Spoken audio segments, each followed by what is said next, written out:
तोंडावर आलेली आहे आणि इंद्रायणी नदीच्या पाण्याच्या प्रदूषणासाठी तुम्ही काय उपाययोजना केलेल्या आहेत?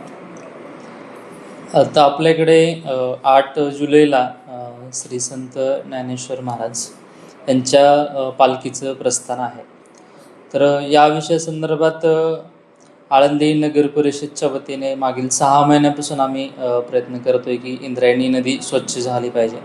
दर एकादशीला आम्ही स्वच्छता मोहीम ही त्या अनुषंगाने राबवलेली आहे.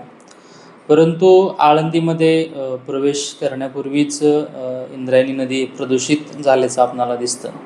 अगदी कुदळवाडीपासून ते पिंपरी चिंचवड किंवा वाटेतील ज्या ग्रामपंचायती आहेत त्यांचंही सांडपाणी त्या ठिकाणी थेट मिसळताना दिसतं.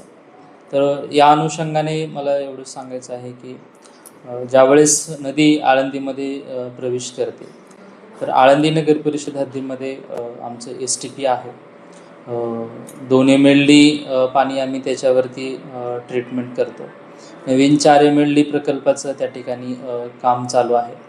परंतु भाविक ज्या ठिकाणी अंघोळ करतात आळंदीमध्ये म्हणजे पूर्वीच नदी प्रदूषित झाली असल्यामुळं याच्यावरती नियंत्रण किंवा प्रक्रिया जी आहे ते वरच्या भागामध्ये होणं गरजेचं आहे.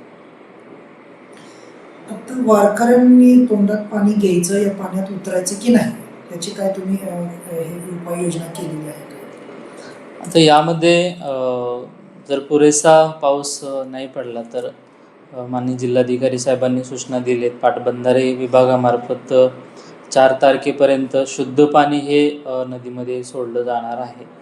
जेणेकरून नदीमधील जी घाण आहे ते पुढे वाहून जाईल आणि वारकऱ्यांना स्नानासाठी शुद्ध पाणी मिळेल अशा पद्धतीचं नियोजन करण्यात आलेलं आहे.